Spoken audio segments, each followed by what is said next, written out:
Welcome viewers to the final junior race of the day. Unfortunately the drone wasn't able to fly for this race due to the intensifying rain. Instead we can bring the opening laps of the race on board with Freddie Burden. And without further ado, I will hand you over to our commentator Ed Hunter.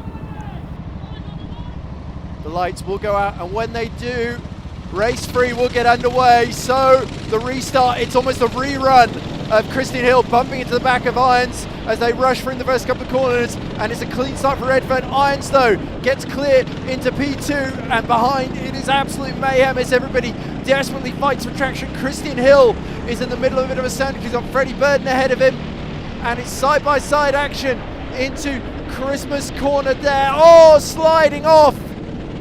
Oh dear, somebody has slid off in the first couple of corners there. So very, very messy. It looks like Charlie Spriggy has also fallen to the back as, oh, they're all muscling around with the steering wheel into Ashby. Freddie Burden, crucially, has got through to 3rd. Christian Hill is still 4th, and it is Jacobs to Spriggy, and then a big gap to the rest of the pack that are all still dueling away for 5th position onwards, or 6th position I should say. But for Jack Redfern, it is exactly the restart that he would have wanted, and he ends the first lap very much in command. But Irons now has got Freddie Burden. Burden has made these conditions a little bit of a specialty of his over the years, so he's going to be a big threat here. And Christian Hill has just got to hope he can hold on here as best he can. And look at Freddie Burden up the inside of Finn Irons as he goes into 2nd position down the start-finish straight at the end of the first lap. Into the chicane.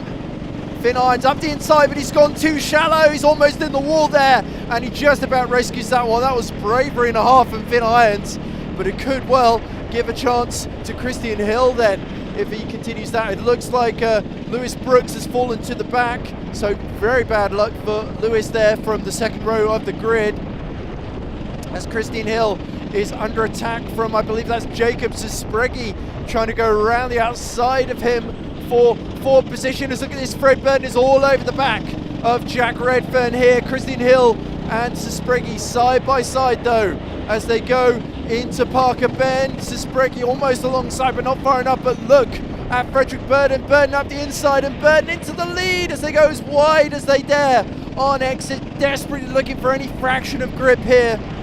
But the circuit is greasy, it is slippery, and Christian Hill still trying to fight with Jacobs and Spriggy, who's got through, but crucially Frederick Burden holds on to the lead as Finn Irons is sliding around in 3rd position, right in front of Jacobs and Spriggy now, who has made the move on Christian Hill.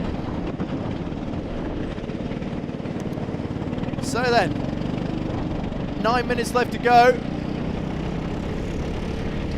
and the order is Redfern from Frederick Burden from Redfern, Irons, Charlie, it's saying Charlie Spriggy on my screen, but that definitely looks like Jacobs Spriggy.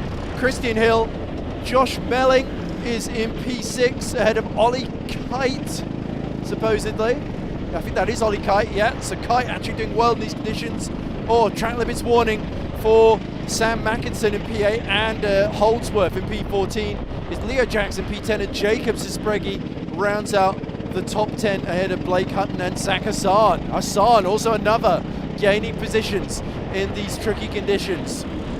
But Frederick Burden, well, when the grip disappears, that's when Frederick Burden sometimes seems at his most comfortable, but even he could still be caught out here. The rain continuing to fall down here at Whilton Mill. After this point, Freddie extended his lead bit by bit over Jack and ended up winning the race by 3.3 seconds. You can see him coming across the finish line now, and it's Freddie's first EKS race win of the season. Chaos ensued behind, meanwhile. It's Christian Hill who got through the latter stages of the race up into 3rd position. You can see him coming across the line now in 3rd place ahead of Jacob Gregory, whilst Finn Irons was taken out whilst in 4th position at the very end of the race. He was reinstated back into 4th place at the finish. Sam Mackinson then came across the line in 6th position, whilst Leo Jackson came home in 7th place after having a mare in race 2. This was a great redemption drive by him, and unfortunately Ollie Kite was taken out on the final lap of the race by Charlie Tripaglia going through the boot, so Ollie as a result came home in 8th place, whilst Charlie was given a 30-second penalty post-race and he was classified in 10th.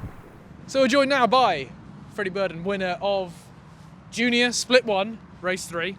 Last race of the day for the juniors. Freddie, how was it? It was nice to actually get in the top 3 today. First 2 races didn't really go my way. I think it was kart trouble more than anything. Maybe I'm just not good in the driver. Yeah, I enjoyed it in the final race. I had a good fight with Jack and Finn, who were behind me, I think. I managed to pull away when I saw Jack was coming back, but otherwise it was a pretty good race. That's just good to see a nice solid race, and you did earn yourself a race winner medal. Congratulations. You will never see a prize possession quite like that. That is quality material, that is.